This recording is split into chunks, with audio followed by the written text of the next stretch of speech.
Hey there, folks. Welcome to our cozy nook of tales and adventures.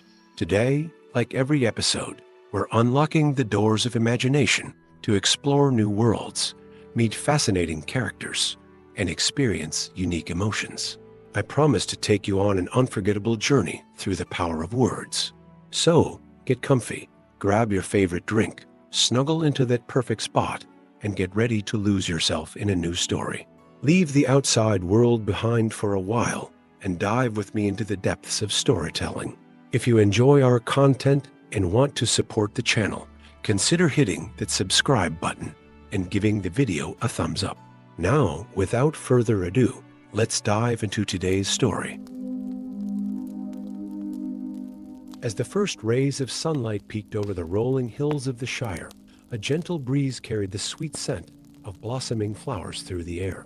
It was the morning of the annual Spring Festival, a day eagerly anticipated by hobbits young and old alike. The town square of Hobbiton, usually a quiet hub of daily life, was slowly coming alive with the soft bustle of preparations. Samwise Gamgee, his arms full of colorful wildflowers, made his way down the winding path from Bag End. The dewy grass tickled his bare feet as he walked, each step releasing a fresh burst of earthy fragrance. He paused for a moment, taking in the view of Hobbiton below. Wisps of smoke curled lazily from chimneys, and the first stirrings of activity could be seen as hobbits emerged from their cozy homes. In the town square, Mayor Will Whitfoot supervised the final touches of the festival preparations. His round face beamed with pride as he watched the transformation unfold. Garlands of spring flowers and ivy were being strung between lamp posts, their vibrant hues a stark contrast to the weathered stone buildings. The sound of gentle hammering filled the air as the last of the wooden stalls were erected, soon to be filled with an array of local crafts and treats. As Sam approached, he couldn't help but smile at the sight of Rosie Cotton carefully arranging bouquets at her family's flower stall. Her golden curls caught the morning light, and her hands moved with practiced grace as she wove stems together. She looked up, catching Sam's eye, and offered a warm smile that made his heart skip a beat. "Good morning, Sam," Rosie called out, her voice as melodious as the bird song that filled the air. "Those are lovely flowers you've brought. Are they from your gaffer's garden?" Sam felt a blush creep into his cheeks as he nodded, carefully setting down his bundle. "Aye, that they are. The gaffer sent them along for the festival decorations. Says they're some of his best blooms this season." As the morning progressed, more hobbits began to filter into the square. The air filled with the gentle murmur of conversation and laughter, punctuated by the occasional exclamation of delight as old friends reunited. Children scampered about, their bare feet pattering on the cobblestones as they played games of tag and hide and seek among the stalls. The delightful aroma of freshly baked goods wafted from the direction of the Green Dragon Inn. Rosie's mother, Lily Cotton, had commandeered the inn's ovens for the day, producing an array of treats that would make any hobbit's mouth water. Trays of golden scones, still warm from the oven, were carried out and arranged on checkered cloths. Pies with latticed crusts, their fruit fillings bubbling at the edges, sat cooling on windowsills. As midday approached, the festival was in full swing. The town square had been transformed into a kaleidoscope of colors and activity. Hobbits of all ages milled about, sampling treats, admiring crafts, and engaging in friendly competition at various game stalls. Near the center of the square, a group of musicians had set up, their gentle melodies providing a soothing backdrop to the festivities. The soft strumming of lutes mingled with the sweet notes of a flute, creating a dreamy atmosphere that seemed to make time slow down. Couples swayed to the music, their movements as unhurried as the clouds drifting overhead. Frodo Baggins, having finally been coaxed out of Bag End by his younger cousins, found himself at a ring-toss game run by Farmer Maggot. The farmer's deep, rumbling laugh contrasted with the light tinkling of rings as they landed on their targets. Frodo's blue eyes sparkled with amusement as he watched Pippin attempt to win a jar of honey, his tongue poking out in concentration. "Come on, Pip." Mary Brandybuck cheered from the sidelines, a half-eaten apple in hand. "Show us that famous took aim." Pippin's ring sailed through the air, looking for a moment as if it might land true, before clattering to the ground just shy of its mark. The young hobbit's shoulders slumped in mock defeat, but his grin never faltered. "Oh, better luck next time, Master Peregrine," Farmer Maggot chuckled, his weathered hand patting Pippin's shoulder. "Perhaps you'd like to try your hand, Master Frodo." Frodo shook his head with a gentle smile. "I think I'll leave the glory to my younger cousins, Farmer Maggot. But thank you all the same." As the afternoon wore on, the festival took on a dreamlike quality. The warm sun and gentle activities had lulled many into a state of contented relaxation. Hobbits lounged on blankets spread across the grassy areas of the square, sharing picnics and stories. The air was filled with the soft buzzing of bees as they flitted from flower to flower, their industrious work a counterpoint to the lazy atmosphere of the day. In a quiet corner, Bilbo Baggins had set up a small tent where he regaled children with tales of his adventures. His animated voice rose and fell with the cadence of his stories, painting vivid pictures of far-off lands and curious creatures. The children sat in a semicircle, their eyes wide with wonder, hanging on every word. "And there I was," Bilbo said, his hands gesturing grandly, face to face with the great dragon Smaug. His scales glittered like precious gems in the dim light of the mountain hall. A collective gasp rose from his young audience, followed by a flurry of whispered questions and exclamations. Bilbo's eyes twinkled with mischief as he continued his tale, carefully omitting any parts that might be too frightening for tender ears. As the sun began its slow descent towards the horizon, the festival took on a new character. Lanterns were lit, their soft glow casting a warm, golden light across the square. The scent of evening primrose mingled with the savory aromas drifting from food stalls, creating an intoxicating blend that seemed to embody the essence of spring in the Shire. Sam found himself once again in Rosie's company, the two of them seated on a low stone wall at the edge of the square. They watched as fireflies began to emerge, their gentle lights blinking on and off like earthbound stars. "It's been a lovely day, hasn't it?" Rosie said softly, her eyes reflecting the twinkling lights around them. Sam nodded, feeling a sense of peace wash over him. "That it has. Your family's flowers really brought the whole square to life." Rosie smiled, a faint blush coloring her cheeks. "Thank you, Sam. Though I must say, your gaffer's blooms were the crown jewels of our display." As night settled in, the festival began to wind down. Hobbits said their goodbyes, exchanging warm hugs and promises to meet again soon. Children, tired from a day of play and excitement, were gently led home by their parents, many already half asleep on their feet. Mayor Whitfoot stood at the center of the square, his round face glowing with satisfaction as he surveyed the scene. The spring festival had been a resounding success, bringing together the community in a celebration of renewal and friendship. As the last of the revelers made their way home, a sense of tranquility settled over Hobbiton. The stars twinkled brightly overhead, and a cool breeze carried the lingering sense of the festival through the quiet streets. In his comfortable armchair at Bag End, Bilbo Baggins puffed contentedly on his pipe, reflecting on the day's events. The warm glow of the hearth fire cast dancing shadows on the walls, and the gentle ticking of the clock on the mantel provided a soothing rhythm to his thoughts. As he gazed out the window at the moonlit landscape of the Shire, Bilbo felt a deep sense of gratitude. For all his adventures and travels, there was truly no place quite like home. The spring festival had once again reminded him of the simple joys and deep connections that made the Shire so special. With a contented sigh, Bilbo tapped out his pipe and prepared for bed. As he drifted off to sleep, the memories of the day swirled gently in his mind, the laughter of children, the sweet melodies of the musicians, the vibrant colors of the flowers, and the warmth of friendship. In that moment, all was right in the world of the hobbits, and the promise of spring hung in the air like a beautiful, never-ending dream.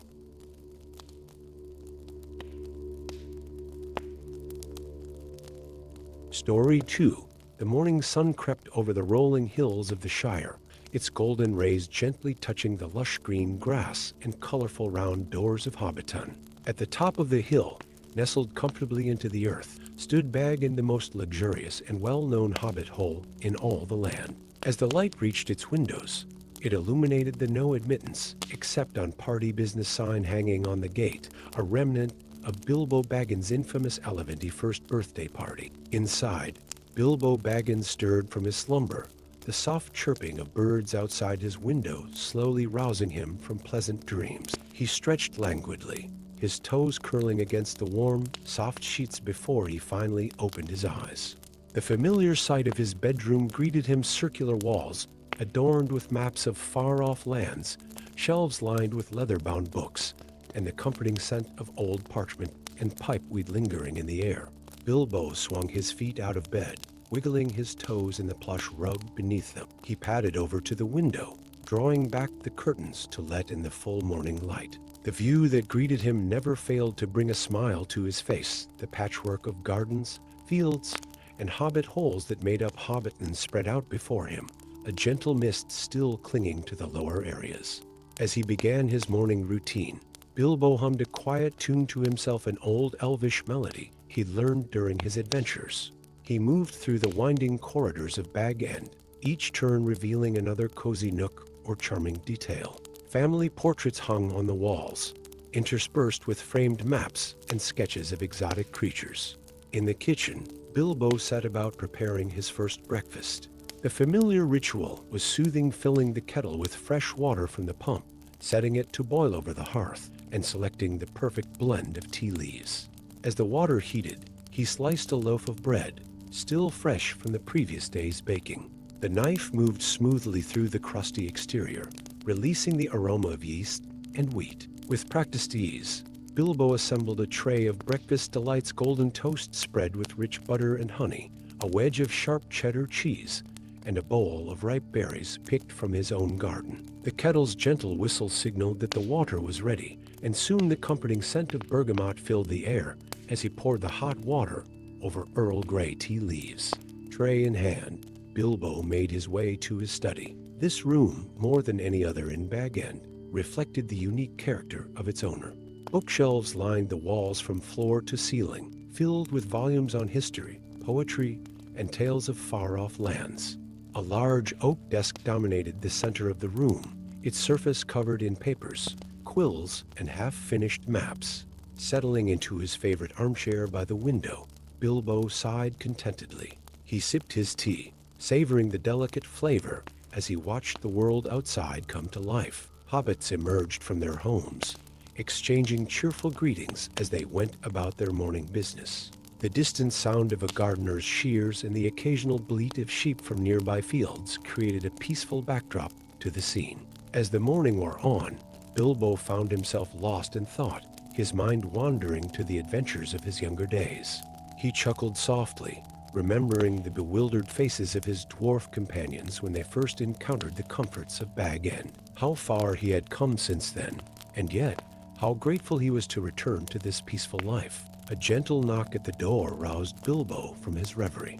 With a smile, he rose to answer it, knowing exactly who he would find on the other side. Sure enough, there stood Samwise Gamgee, his round face bright and cheerful despite the early hour. "Good morning, Mr. Bilbo," Sam said, touching his forelock respectfully. "I hope I'm not disturbing you. I've come to tend to the garden, if that's all right."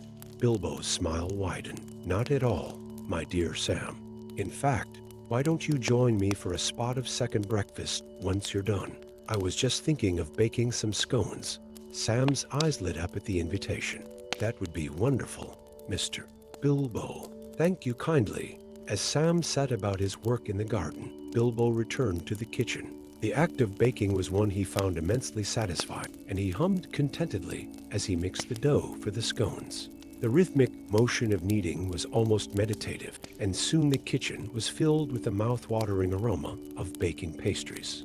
While the scones cooled on the windowsill, Bilbo prepared a fresh pot of tea and gathered an assortment of jams and clotted cream. He could hear Sam finishing up in the garden, the soft rustling of leaves and the occasional snip of shears creating a pleasant background melody. Soon, Bilbo and Sam were settled in the cozy sitting room, plates of warm scones and steaming cups of tea before them.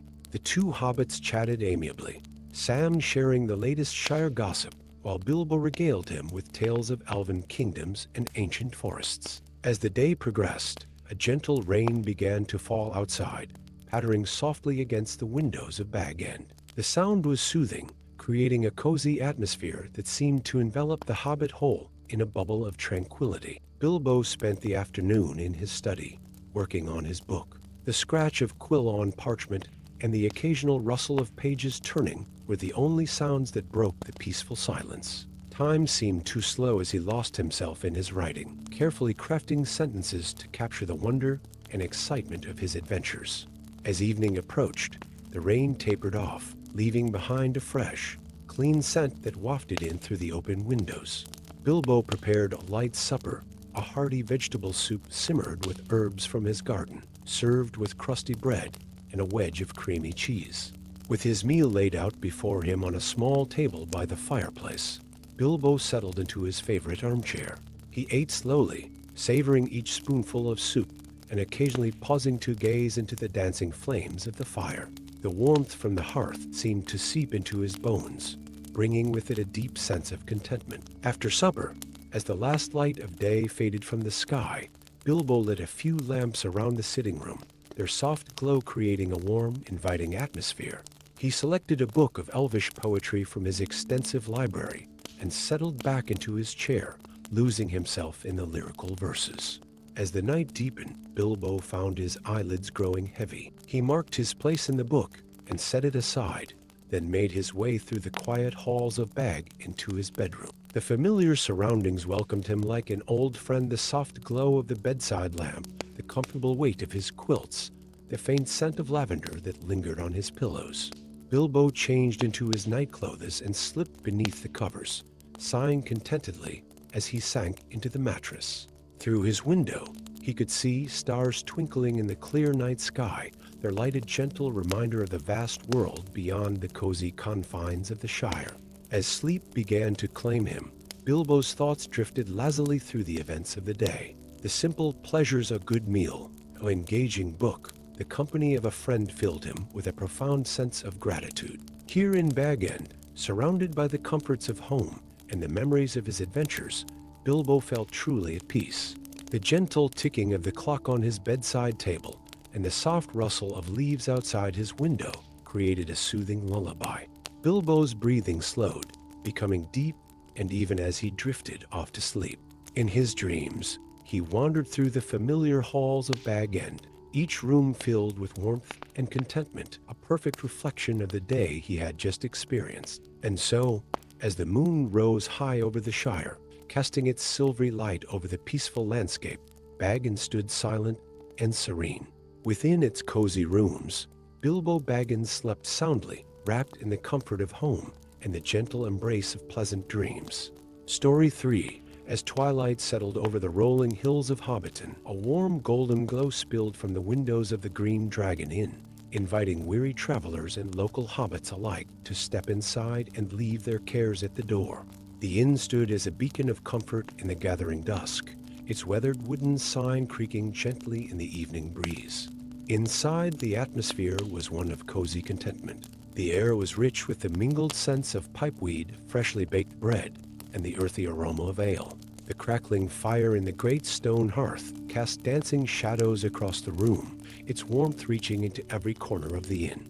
Rosie Cotton, the innkeeper's daughter, moved gracefully between the tables, her curls bouncing with each step. Her smile was as warm as the firelight as she refilled mugs and set down plates laden with savory pies and roasted vegetables. The soft clink of pewter mugs and the low hum of conversation created a soothing backdrop to the evening. In a corner near the hearth, old Gaffer Gamgee settled into his favorite chair, his weathered hands wrapped around a steaming mug of mulled cider. His eyes, though clouded with age, twinkled with mischief as he prepared to regale anyone who would listen with tales of his youth. "Gather round, young ones," he called, his voice a gentle rasp. "Let me tell you about the summer of 1289, when the sunflowers grew taller than the party tree. Slowly, a small group of hobbits drifted towards the Gaffer, drawn by the promise of a good story. They settled onto benches and stools, some cross-legged on the warm hearthrug, their faces eager and attentive as the Gaffer's tale unfolded, painting pictures of a Shire summer long past. Other scenes played out across the inn. Near the bar, Fatty Bolger and Folko Boffin were engaged in a friendly game of darts, their aim growing less precise with each round of ale. Their laughter, warm and genuine, bubbled up occasionally, adding to the convivial atmosphere. At a table by the window, Frodo Baggins sat with his cousin, Merry Brandybuck, their heads bent close in quiet conversation.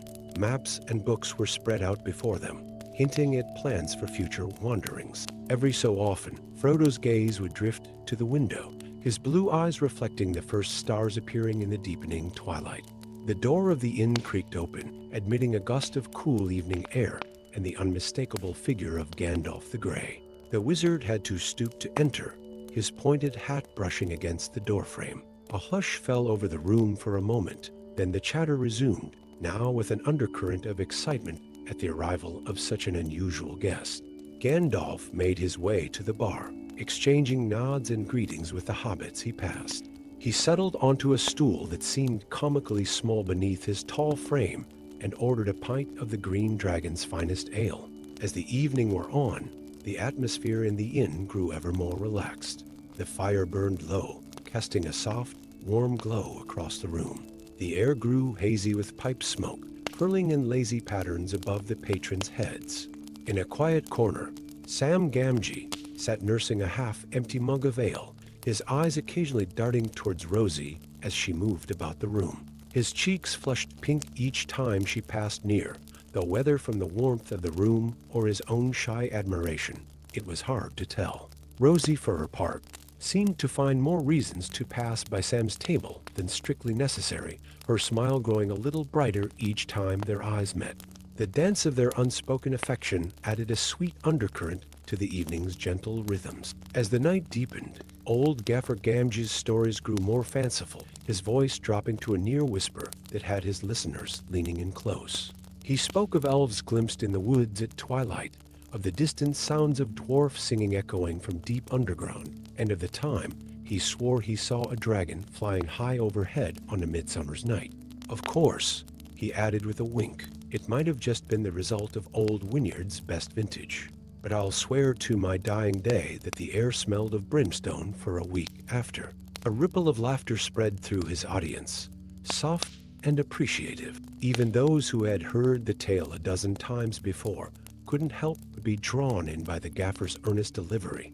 Near midnight, Gandalf rose from his seat at the bar, ducking to avoid the low-hanging chandelier.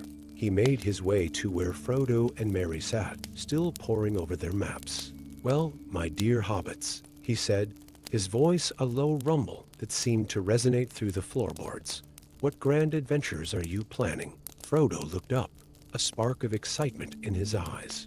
"We were thinking of taking a walking holiday to Buckland next month, Gandalf. Perhaps you'd like to join us?" The wizard's eyes twinkled beneath his bushy eyebrows. "Oh, Buckland in the late summer. A fine choice indeed. I'm afraid I have business elsewhere, but I've no doubt you'll find adventure enough without an old wizard tagging along." As Gandalf spoke with Frodo and Merry, his presence seemed to fill their corner of the inn with a sense of possibility and wonder. The maps before them were no longer just parchment and ink, but gateways to unseen marvels waiting just beyond the borders of the Shire. As the hour grew late, the inn began to empty. Hobbits bid their farewells, exchanging warm handshakes and promises to meet again soon. The gaffer's audience had dwindled to just a few die-hard listeners, their eyelids growing heavy even as they begged for one more tale. Rosie began the nightly ritual of cleaning up, her movements unhurried and graceful. She hummed softly to herself as she worked, a gentle melody that seemed to blend with the crackling of the fire and the soft snores of those who had dozed off in their seats. Sam, gathering his courage, approached Rosie as she wiped down a table. "Would you like some help, Miss Rosie?" he asked, his voice barely above a whisper. Rosie's smile was like the first light of dawn breaking over the hills. "That would be lovely, Sam. Thank you." Together, they moved about the inn, straightening chairs and collecting mugs. Their hands brushed occasionally as they worked, sending a flutter through both their hearts. Few words were exchanged, but the silence between them was comfortable, filled with unspoken understanding. As the last patrons made their way out into the cool night air, Gandalf approached the bar one final time. He leaned in close to the innkeeper, his voice low and conspiratorial. "I don't suppose you'd have a few of those excellent meat pies to spare for a traveler's journey?" he asked, a twinkle in his eye. The innkeeper chuckled, already reaching beneath the counter. "For you, Gandalf, always. They'll keep you going till you reach the borders of the Shire at least." With a grateful nod, Gandalf accepted the parcel of pies, tucking them carefully into his robes. He bid a final farewell to Frodo and Merry, then ducked out into the night, his tall figure soon swallowed by the darkness. As the door closed behind the wizard, a sense of peaceful finality settled over the green dragon. The fire had burned down to glowing embers, casting a soft, dreamlike light across the now empty room. The lingering sense of food, ale, and pipeweed hung in the air like a comforting blanket. Frodo and Merry gathered their maps and books, exchanging quiet words about their plans for the morrow. They bid goodnight to Rosie and Sam, then stepped out into the starlit night, their footsteps fading as they made their way up the hill to Bag End. Sam, reluctant to leave, helped Rosie and her father with the last of the cleaning. As he prepared to depart, he paused at the door, turning back to Rosie with a shy smile. "Good night, Miss Rosie." It was a lovely evening. Rosie's answering smile was soft and warm. "That it was, Sam. Sleep well, and don't be a stranger." As Sam stepped out into the night, the cool air fresh on his face, he felt a sense of contentment wash over him. The evening at the Green Dragon had been like a perfect snapshot of life in the Shire, full of warmth, friendship, and the simple pleasures that made life worth living. The Green Dragon stood silent now, its windows dark, but the memories of the evening lingered like a sweet afterglow. Tomorrow would bring new stories, new laughter, and new moments of quiet joy. But for now, as the stars wheeled overhead and the night deepened towards dawn, all was peaceful in Hobbiton, with the promise of another day's simple adventures waiting just beyond the horizon. Story 4. The soft patter of rain against ancient stone and delicate leaves created a soothing symphony that echoed through the halls of Rivendell. Within the elven haven, tucked away in a secluded corner of the last homely house, lay a treasure trove of knowledge and wonder, the vast library of Elrond half-elven. On this tranquil afternoon, as the world outside was washed clean by gentle raindrops, the library stood as a beacon of warmth and wisdom, inviting those who sought refuge from the dampness to lose themselves in its quiet embrace. Frodo Baggins, still recovering from his ordeal at Weathertop, found himself drawn to the library's welcoming atmosphere. The young hobbit's footsteps were nearly silent on the polished stone floor as he pushed open the intricately carved wooden doors. The sight that greeted him took his breath away. Towering shelves stretched from floor to ceiling, their dark wood gleaming softly in the warm light of countless lamps. Books of all sizes and colors lined these shelves, their spines adorned with gilt lettering in languages both familiar and strange. The air was heavy with the comforting scent of old parchment, leather bindings, and a hint of lavender, a scent that seemed to permeate all of Rivendell. As Frodo's eyes adjusted to the softer light within, he noticed an elf moving silently between the shelves. This was Erestor, Elrond's chief counselor and the keeper of the library. His long, dark hair was tied back with a silver clasp, and his robes whispered against the floor as he glided from shelf to shelf, returning books to their proper places with practiced ease. Erestor looked up as Frodo entered, a gentle smile gracing his ageless features. "Welcome, Frodo Baggins," he said, his voice as soft and melodious as a babbling brook. "What brings you to our humble repository of knowledge on this rainy day?" Frodo felt a warmth spread through him at the elf's kind welcome. "I was hoping to find a quiet place to read," he replied, his own voice sounding small in the vast space. "And perhaps to learn more about the history of Middle-earth." Erestor's smile widened. "Then you have come to the right place, young hobbit. Allow me to guide you to a section that might interest you." As they walked deeper into the library, Frodo marveled at the intricate murals that adorned the walls between the shelves. Scenes from ages past came to life in vibrant colors: the creation of Arda, the awakening of the elves, the great battles against the forces of darkness. Each image seemed to shimmer with an inner light, as if the very memories of those ancient days were captured within the paint. Arrestor led Frodo to a cozy alcove where a comfortable chair sat beside a window that looked out over the misty valley. Raindrops trickled down the glass, creating ever-changing patterns that mesmerized the eye. A small table held a stack of books, carefully selected by the librarian. These volumes contain tales of the First Age, Arrestor explained, his slender fingers caressing the spine of the topmost book. Stories of valor, love, and sacrifice that shaped the world as we know it. I think you will find them most enlightening. Frodo settled into the chair, which seemed to mold itself to his small frame perfect. As Arrestor quietly withdrew, the Hobbit opened the first book, its pages crackling softly. The scent of aged parchment enveloped him as he began to read, losing himself in tales of Beren and Elthine, of Turin to Ramber, and of the fall of Gondolin. Time seemed too slow within the library's peaceful confines. The gentle rhythm of the rain outside and the occasional soft footfall of an elf moving among the shelves created a soothing backdrop to Frodo's reading. Now and then, he would pause to gaze out the window, watching as tendrils of mist curled around the ancient trees and delicate arches of Rivendell. As the afternoon wore on, Frodo became aware of other presences in the library. Bilbo had settled into a nearby nook, his quill scratching softly against parchment as he worked on his book of memoirs. The old hobbit's face was a study in concentration, his brow furrowed slightly as he searched for just the right words to capture his adventures. In another corner, Aragorn sat cross-legged on the floor, surrounded by maps and ancient texts. The ranger's weathered hands moved carefully over the delicate documents, his eyes drinking in information that might prove vital in the days to come. Despite the weight of responsibility that rested on his shoulders, there was a peacefulness to Aragorn's demeanor in this quiet sanctuary of learning. Gandalf, too, had found his way to the library. The wizard's tall form was bent over a massive tome, his beard nearly brushing the pages as he pored over some arcane text. Every so often, he would mutter something under his breath, a sound that blended seamlessly with the ambient noises of the library. As the light began to fade outside, Arrestor moved silently through the room, lighting additional lamps. The warm glow of these lights created pools of golden illumination throughout the library, enhancing the cozy atmosphere.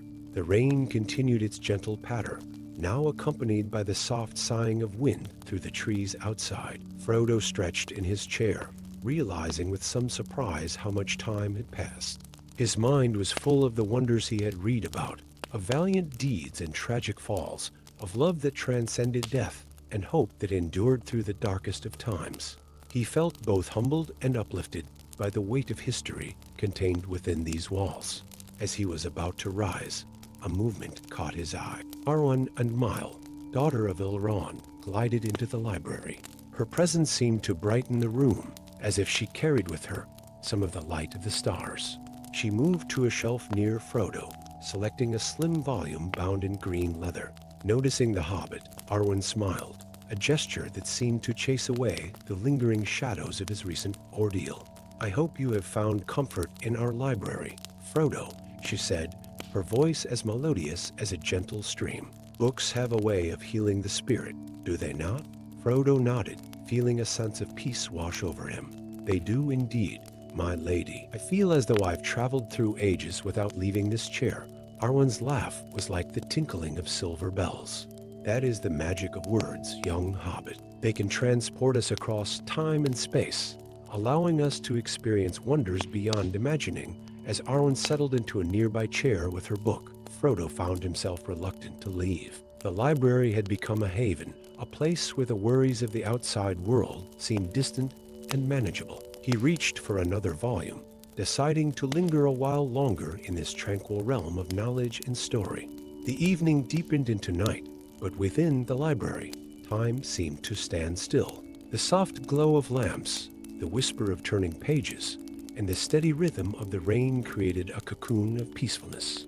Elves came and went, moving with silent grace as they sought out knowledge or returned books to their homes on the shelves. As the hour grew late, Frodo felt his eyelids growing heavy. The book in his lap began to blur, the words dancing on the page as sleep tugged at the edges of his consciousness. He allowed his eyes to close, just for a moment, listening to the soothing sounds around him. In this state of half-sleep, Frodo could almost believe he heard the books whispering to each other, sharing the ancient tales and forgotten lore contained within their pages. The very air seemed charged with the wisdom of ages, a tangible presence that wrapped around him like a warm blanket. Erestor, noticing the dozing hobbit, approached quietly. With gentle hands, he draped a soft blanket over Frodo's small form, careful not to disturb his peaceful slumber. The elf librarian smiled softly, understanding the healing power of knowledge and the comfort found in quiet contemplation. And so, as the night deepened and the rain continued its soothing song, Frodo Baggins slept peacefully in the heart of Rivendell's great library. Surrounded by the collected wisdom of ages and the quiet presence of both elves and his dearest friends, the hobbit found a moment of perfect tranquility. In this timeless space, where the past and present merged in pages of parchment and ink, Frodo's dreams were filled with tales of hope and courage, preparing him for the journey that lay ahead. Story 5. The sun hung high in the clear blue sky, casting a warm golden glow over the rolling hills of the Shire. In the heart of this pastoral paradise lay Michel Delving, the principal town of the Westfarthing and the unofficial capital of Hobbit kind. On this lazy summer afternoon, the town bustled with the gentle energy of a community going about its daily business, blissfully unaware of the greater troubles that lay beyond its borders. As the town clock chimed 3, its melodious tones echoing across the cobblestone streets, a familiar and enticing aroma wafted through the air. The scent of freshly baked bread, rich and yeasty, drifted from the open door of the Michel Delving bakery, drawing in passersby like a siren's call. Inside the bakery, Master Baker Fosco Brownlock stood before a large wooden table, his hands moving with practiced precision as he kneaded a mound of soft dough. Flour dusted his apron and the tip of his nose, giving him a comical appearance that belied his mastery of his craft. The bakery was warm and inviting, filled with the comforting scents of yeast, sugar, and spices. As Fosco worked, he hummed a cheerful tune, the melody intertwining with the soft sounds of the bakery, the crackle of the ovens, the gentle clinking of measuring cups, and the rhythmic thud of dough being shaped. Through the open window, the distant laughter of children playing in the town square added a joyful counterpoint to the bakery's symphony. A small bell tinkled as the door opened, admitting Eglantine Took, her arms laden with a basket of fresh berries from her garden. "Good afternoon, Fosco," she called out cheerily. "I've brought those blackberries you asked for. They're perfect for your famous pies." Fosco's face lit up with a warm smile. "Ah, Eglantine, you're a treasure, you are. Those pies will be the talk of the market tomorrow. Mark my words." As the two hobbits chatted amiably, Fosco's apprentice, young Milo Burrows, carefully slid a tray of golden brown loaves from the oven. The fresh bread's aroma filled the air, causing both Fosco and Eglantine to pause their conversation and inhale deeply, savoring the moment. Outside the bakery, life in Michel Delving continued its peaceful pace. Hobbits strolled along the streets, stopping to exchange greetings and bits of gossip. The colorful round doors of hobbit holes dotted the hillside, each one unique in its hue and decorations, reflecting the personality of its inhabitants. Near the town center, the Michel Delving Matham house stood proudly, its windows gleaming in the afternoon sun. Inside, Mistress Lobelia Sackville Baggins carefully dusted a collection of ancient artifacts, each item a testament to the rich history of the Shire. Her normally pinched expression softened as she handled a delicate elven brooch, marveling at its intricate craftsmanship. The sound of children's laughter grew louder as a group of young hobbits emerged from the small schoolhouse nearby.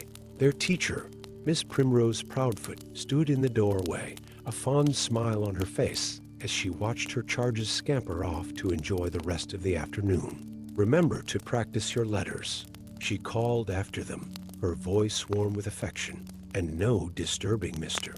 Boffen's prize-winning tomatoes this time." The children's giggles faded as they dispersed, some heading home while others made their way to the nearby meadow for games of tag and hide and seek. Their joyful shouts blended with the gentle bleating of sheep in distant pastures and the soft clucking of chickens in backyard coops.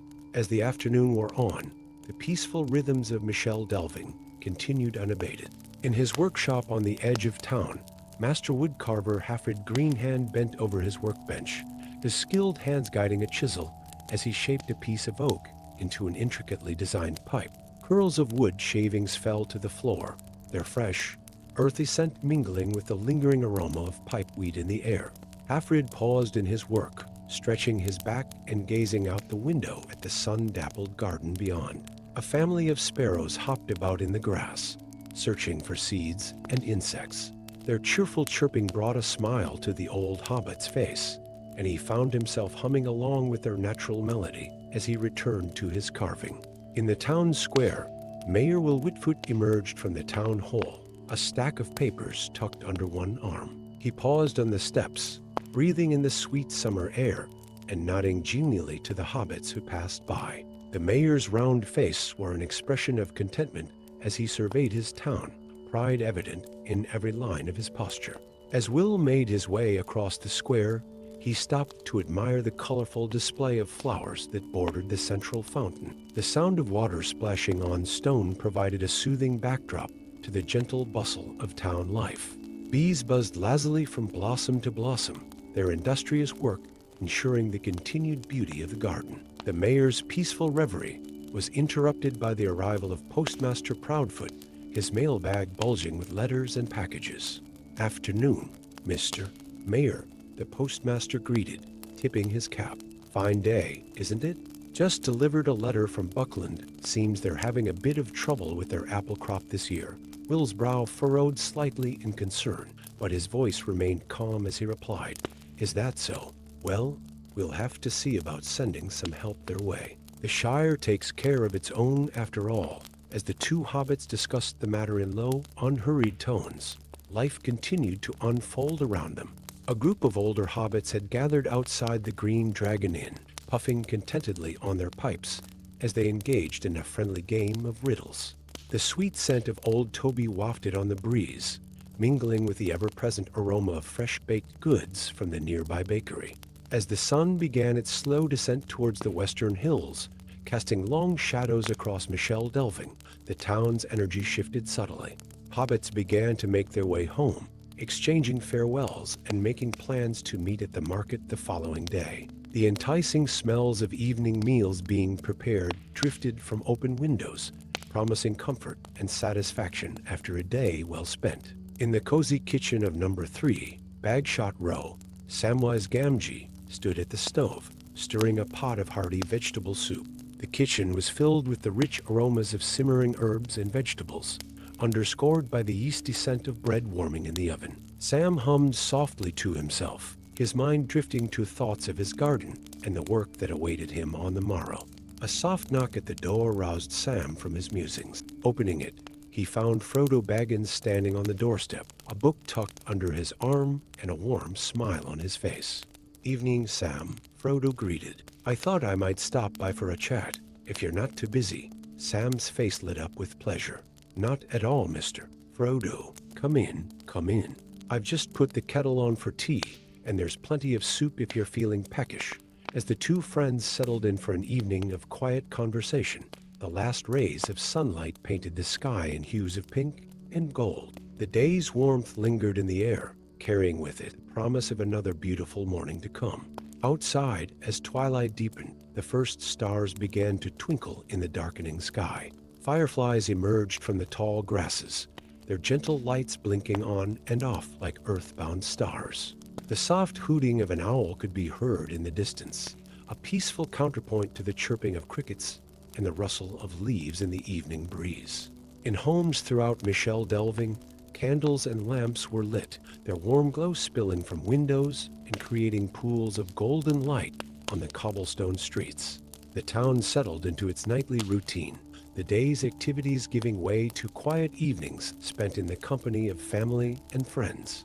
As night fully embraced the Shire, Michel delving stood as a testament to the simple joys and deep contentment of hobbit life. Here, in this peaceful corner of Middle-earth, the troubles of the wider world seemed distant and inconsequential. The rhythms of daily life, the changing of seasons, and the bonds of community provided all that was needed for a life well lived. And so, as the stars wheeled overhead and the moon rose to cast its silvery light over the slumbering town, Michelle Delving rested easy. Tomorrow would bring new joys, new challenges, and new opportunities for the small acts of kindness and everyday heroism that defined life in the Shire.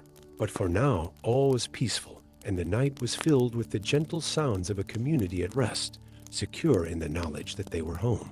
Story 6. As the sun began its slow descent towards the western horizon, painting the sky in a breathtaking array of pink and gold, a gentle hush fell over the gray haven. The ancient elven port, nestled on the shores of the Gulf of Elven, stood as a testament to the fading glory of the Eldar in Middle-earth. On this tranquil evening, as the day's light softened into twilight, the air was filled with a sense of quiet anticipation and bittersweet wonder.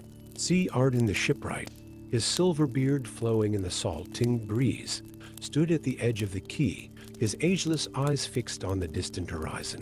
Behind him, the last rays of sunlight glinted off the white stone buildings of Mythland, their graceful arches and delicate spires a stark contrast to the rugged coastline. The sound of gentle waves lapping against the shore provided a soothing rhythm, punctuated by the occasional cry of a gull wheeling overhead.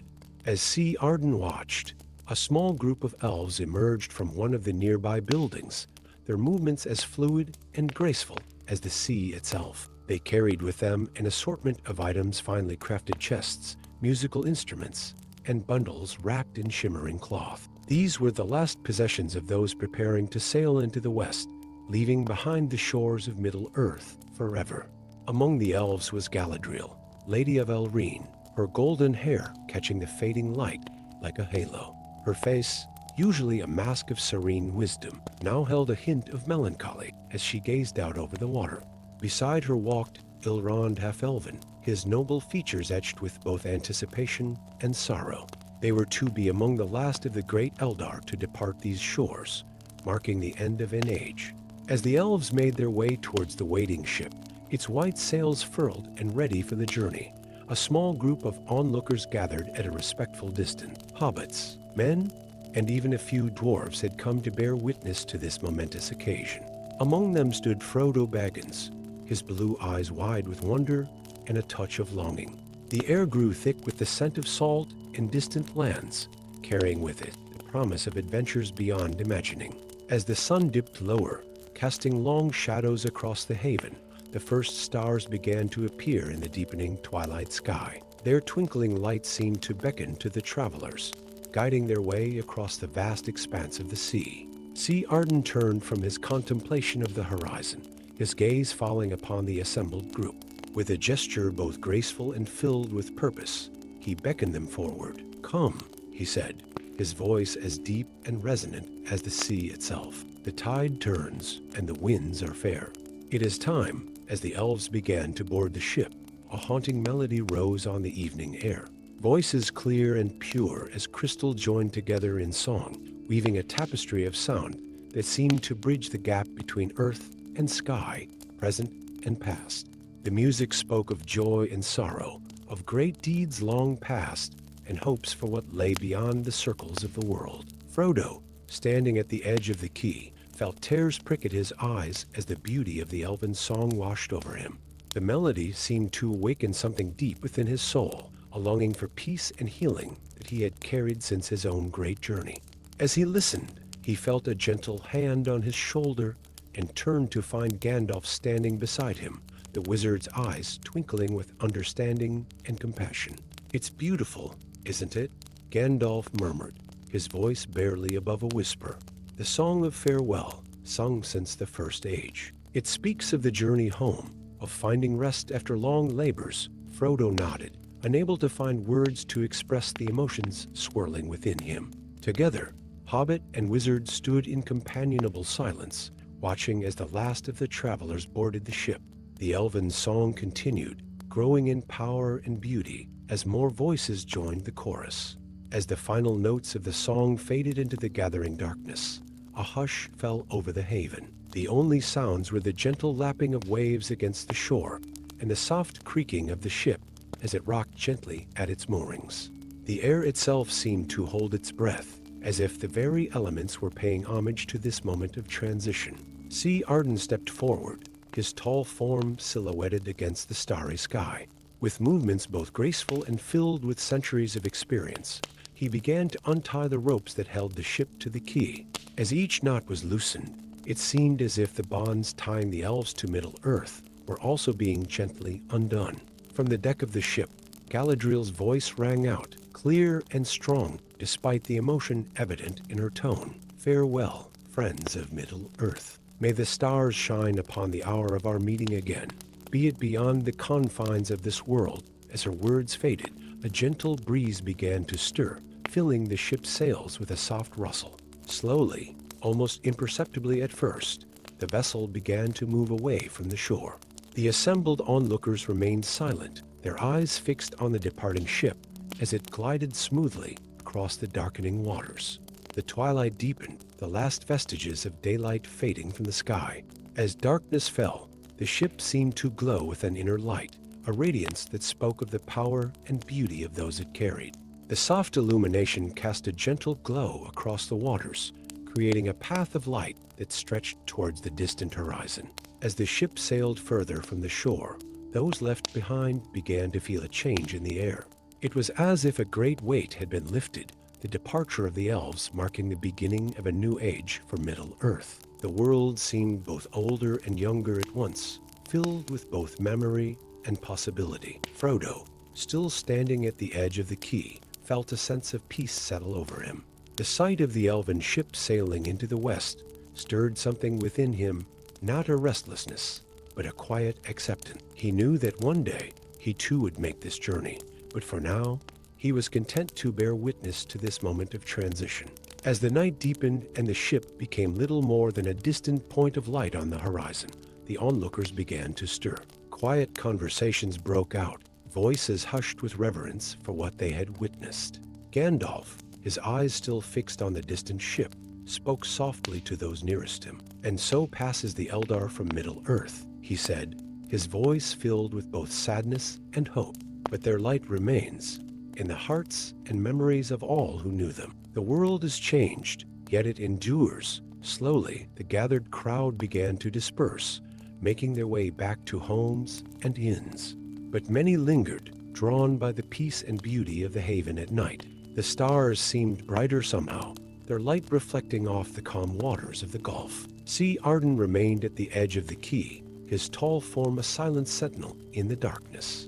He would remain here, tending to the havens and building ships for those who would follow, until the last elf had departed these shores. His presence was a comfort to those who remained, a living link to the ages past.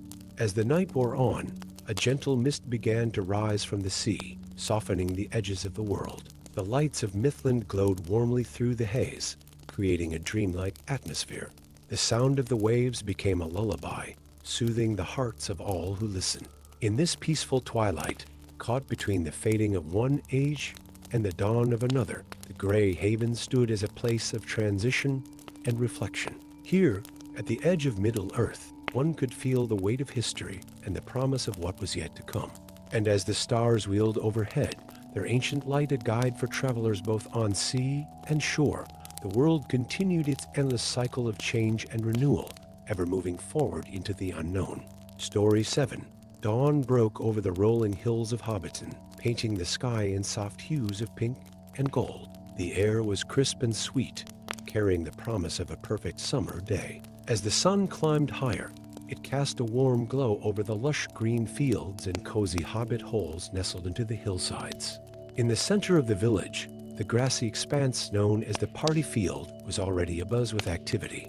Hobbits of all ages scurried about, their bare feet padding softly on the dewy grass as they prepared for the annual summer fair. Colorful tents and wooden stalls began to take shape, their cheerful banners fluttering gently in the morning breeze. Among the bustling crowd was Rosie Goodbarrel, a plump, rosy-cheeked hobbit with a head of bouncing golden curls. Her eyes sparkled with excitement as she carefully arranged jars of homemade preserves on her stall. Each jar gleamed in the sunlight, filled with vibrant reds, deep purples, and sunny yellows, a rainbow of flavors captured from the Shire's bountiful orchards and garden. As Rosie worked, she hummed a gentle tune, one that had been passed down through generations of hobbits. The melody seemed to float on the air, mingling with the soft clinking of jars and the distant laughter of children. Nearby, her neighbor Fosco Brandybuck was setting up his own stall, the rich aroma of freshly baked bread and sweet pastries wafting from beneath the checked cloth that covered his wares. The morning progressed at a leisurely pace, the fair gradually coming to life as more hobbits arrived. Elderly hobbits settled onto benches beneath the shade of ancient oak trees, their wrinkled hands busy with knitting needles or whittling knives as they watched the proceedings with fond smiles. Children darted between the stalls, their excited chatter like the twittering of birds, as they helped their parents or simply explored the wonders that were beginning to unfold. As the sun climbed higher in the sky, casting dappled shadows through the leaves, the first strains of music could be heard. Near the edge of the field, a group of musicians had gathered, their instruments gleaming in the sunlight. The gentle notes of a fiddle rose above the ambient sounds of the fair, soon joined by the mellow tones of a flute and the rhythmic strumming of a lute. The music wove through the air, a tapestry of sound that seemed to make the very grass sway in time. By midday, the summer fair was in full swing. The party field had transformed into a vibrant tapestry of colors, scents, and sounds. Hobbits meandered between the stalls, their arms laden with baskets of fresh produce, jars of preserves, and loaves of crusty bread. The air was rich with a medley of aromas, the sweetness of ripe strawberries, the earthy scent of freshly dug potatoes, the tangy note of herb-infused cheeses. In one corner of the field, a group of young hobbits had organized a series of games. Peals of laughter rang out as children took turns trying to catch apples bobbing in wooden barrels filled with cool, clear water. Nearby, others were engaged in a game of ring toss, colorful wooden rings sailing through the air to land with soft thuds around their targets. As the afternoon wore on, the warm summer air became heavy with the buzzing of bees as they flitted from flower to flower in the nearby garden. The sound mingled with the gentle clinking of teacups and the murmur of conversation as groups of hobbits gathered to share meals and stories. Under the sprawling branches of the party tree, a gathering of older hobbits had settled in for an afternoon of tales and pipeweed. Smoke rings drifted lazily upward, twisting and morphing in the dappled sunlight that filtered through the leaves. The rich, earthy scent of the pipeweed blended with the sweet summer air, creating a uniquely comforting aroma that seemed to embody the essence of the Shire itself. Among this group sat old Rory Brandybuck, his weathered face creased with laugh lines as he regaled his listeners with tales of summers long past. His voice, though soft with age, carried clearly in the peaceful afternoon air. "I remember when this very field was naught but a pumpkin patch," he chuckled, gesturing with his pipe. "Oh, the pies we made that year. You could smell the spices clear across to Bywater, you could." As Rory spoke, a gentle breeze rustled through the leaves overhead, carrying with it the distant melody of the musicians. The song had changed to a slow, dreamy tune that seemed to perfectly capture the languid warmth of the summer afternoon. Hobbits swayed gently to the music as they wandered the fair, their movements as unhurried as the clouds drifting across the azure sky. Near the center of the field, a maypole had been erected, its colorful ribbons swaying gently in the breeze.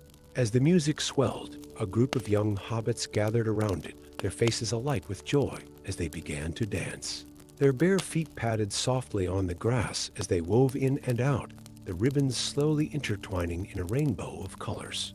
The sight was mesmerizing, a living symbol of the community coming together in celebration of the season's bounty. As the sun began its slow descent towards the horizon, casting long, golden shadows across the party field, the fair showed no signs of winding down. If anything, the atmosphere grew even more convivial as hobbits settled in for the evening's festivities. Tables began to appear, their surfaces soon groaning under the weight of an impressive array of dishes. There were savory pies filled with tender vegetables and rich gravy, wheels of sharp cheese, loaves of bread still warm from the oven, and platters piled high with roasted meats. Bowls of fresh salad greens glistened with dew, while baskets overflowed with sun-warmed berries and tree-ripened fruits. The centerpiece of this magnificent spread was an enormous cake, lovingly crafted by the combined efforts of several of Hobbiton's most talented bakers. It stood proudly at the head of the longest table, its many tiers adorned with delicate sugar flowers and swirls of buttercream frosting. The cake seemed to capture the very essence of summer in the Shire, from its golden sponge layers to the fresh strawberry filling that peeked out between them. As twilight began to settle over the Shire, painting the sky in soft purples and deep blues, lanterns were lit throughout the party field.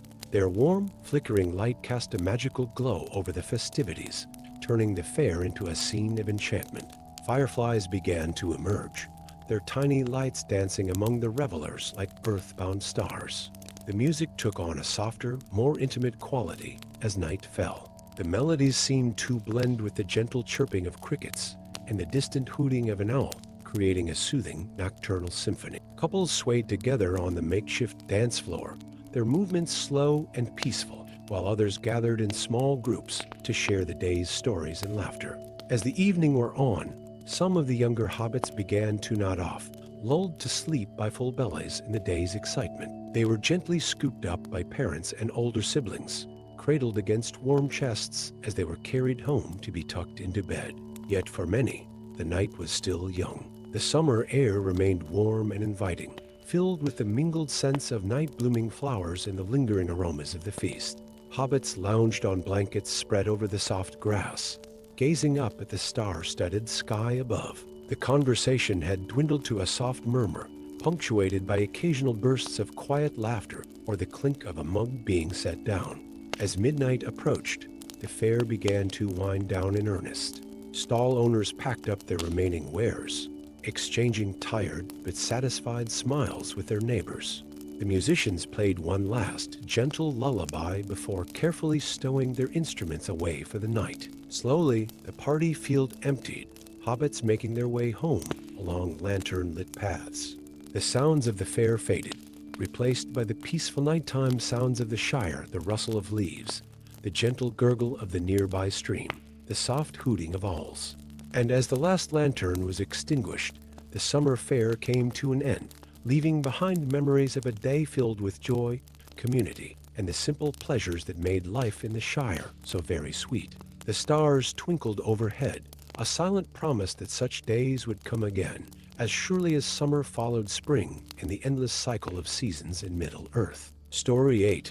The sun had barely crested the misty peaks surrounding Rivendell when Samwise Gamgee, Hobbit gardener extraordinaire, found himself standing at the entrance to the fabled elven realm. His eyes widened with wonder as he took in the breathtaking beauty before him. Cascading waterfalls sparkled in the early morning light, their gentle roar a soothing backdrop to the ethereal melodies that seemed to emanate from the very air itself. Elegant architecture blended seamlessly with the natural landscape, creating a harmony that spoke of centuries of careful cultivation. Sam had been invited to Rivendell to assist the elves in tending their renowned gardens, an honor that both thrilled and intimidated him. As he stood there, drinking in the serene atmosphere, an elf with flowing silver hair approached him, moving with a grace that made it seem as though she were gliding across the ground. "Welcome, Samwise of the Shire," she said, her voice as melodious as a gentle stream. "I am Eleanor, keeper of the gardens. We are most pleased to have you join us today." Sam bowed awkwardly, his cheeks flushing with a mix of excitement and nerves. "It's an honor, Lady Eleanor. I'm right glad to be here and help in any way I can." Eleanor's smile was warm and reassuring as she gestured for Sam to follow her. They walked along winding paths paved with smooth stones, each step revealing new wonders. The air was crisp and clean, filled with the mingled scents of 1,000 flowers and herbs. Butterflies danced from bloom to bloom, their delicate wings catching the light like living jewels. As they walked, Eleanor explained the layout of the gardens. "Here in Rivendell, we strive to create spaces that nurture both body and spirit. Each garden has its own purpose, its own song in the greater harmony of our valley." They came to a stop before a secluded alcove, where a group of elves were already at work. Their movements were fluid and purposeful as they tended to beds of vibrant flowers and lush greenery. The sound of their quiet conversation mingled with the rustling of leaves and the distant trickle of water, creating a peaceful symphony. Today, Samwise, we would be grateful for your assistance in the healing gardens, Eleanor said, gesturing to the alcove. Your knowledge of herbs and their properties is well known, even among the elves. Sam felt a swell of pride at her words, but it was tempered by a sense of humility in the face of such ancient wisdom. He nodded eagerly, already eyeing the neat rows of plants before him with keen interest. Under Eleanor's guidance, Sam set to work. His sturdy hobbit hands, so used to the rich soil of the Shire, now carefully tended to the delicate plants of Rivendell. He found himself lost in the rhythm of the work, the familiar motions grounding him even in this unfamiliar place. As the morning progressed, Sam worked alongside the elves, learning their techniques and sharing his own knowledge. He marveled at how they seemed to communicate with the plants themselves, coaxing them to grow with gentle words and touches. The elves, in turn, were impressed by Sam's deep understanding of the earth and its cycles. Time seemed to flow differently in the gardens of Rivendell. The sun climbed higher in the sky, its warm rays filtered through the canopy of leaves overhead, creating a dappled pattern on the ground. The air grew warmer, but never uncomfortably so, as a cool breeze from the waterfalls kept the temperature perfect for working outdoors. As midday approached, Eleanor called for a break. She led Sam to a small clearing where a simple but elegant meal had been laid out on low tables. The food was unlike anything Sam had ever tasted, light yet satisfying, each bite seeming to invigorate him. There were delicate pastries filled with fruit so ripe it seemed to burst with flavor, and clear, cool water that tasted of mountain springs. As they ate, Sam found himself engaged in conversation with the elves. Despite their ageless wisdom, they were eager to hear about life in the Shire, listening with genuine interest to Sam's stories of Hobbit gardens and the changing seasons in his homeland. After the meal, they returned to work with renewed energy. Sam found himself assisting in the planting of a new bed of athelas, a healing herb of great importance to the elves. As he carefully placed each seedling into the rich, dark earth, he felt a sense of connection to something greater than himself, as though he were playing a small but vital part in the vast tapestry of Middle-earth. The afternoon passed in a peaceful blur of activity. Sam learned the names of countless new plants, each with its own unique properties and care requirements. He discovered elven techniques for encouraging growth and vitality that he eagerly filed away in his mind, already imagining how he might apply them back home in his own garden. As the day began to wane, the quality of light in the garden changed, taking on a golden hue that made everything seem to glow from within. The elves' songs, which had been a constant but unobtrusive presence throughout the day, grew more pronounced, their harmonies weaving through the air like strands of audible light. Eleanor approached Sam, who was carefully pruning a bush with delicate silver leaves. "You have done well today, Samwise," she said, her voice filled with warmth. "But there is one last task. If you are willing." Sam straightened up, brushing soil from his hands. "Of course, Lady Eleanor. What needs doing?" She led him to a secluded corner of the garden, where a single plant stood in a raised bed. Its leaves were a deep, vibrant green, and it bore no flowers, but there was something about it that drew the eye and calmed the spirit. "This is a very special plant," Eleanor explained softly. "It blooms but once a century, and its flowers are said to have the power to ease even the deepest sorrows. We believe it may bloom soon, and we would be honored if you would help us prepare it." Sam's eyes widened at the responsibility, but he nodded solemnly. Under Eleanor's guidance, he began to carefully tend to the plant. He loosened the soil around its base, being careful not to disturb the roots. He pruned away a few dead leaves with the utmost care, his movements slow and deliberate. As he worked, Sam felt a deep sense of peace settle over him. The plant seemed to respond to his touch, its leaves taking on an even more vibrant hue. The air around them grew still, as though the entire garden was holding its breath in anticipation.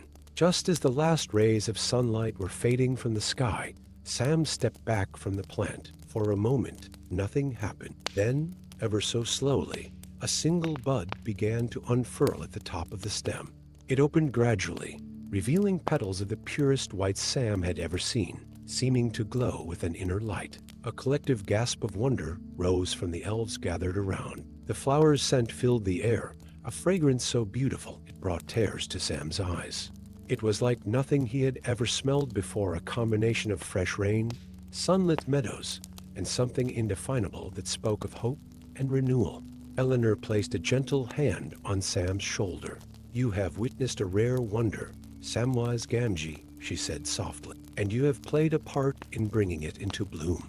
This is a gift you will carry with you always." As twilight deepened into night, lanterns were lit throughout the garden, their soft glow creating an otherworldly atmosphere. The elves began to sing again, their voices rising in a melody of celebration and gratitude. Sam found himself swept up in the music, his heart full of joy and wonder at all he had experienced. Later, as he prepared to return to his guest quarters for the night, Sam took one last look at the garden. In the gentle light of the moon and stars, it seemed more magical than ever. The memory of the day's work, the new knowledge he had gained, and the miracle he had witnessed would stay with him forever, a treasure beyond measure. As he drifted off to sleep that night, the soft sounds of elven song still floating on the air, Sam felt a deep sense of peace and contentment. He had come to Rivendell as a humble hobbit gardener, but he would leave with a piece of its magic in his heart, forever changed by his day tending the gardens of the elves.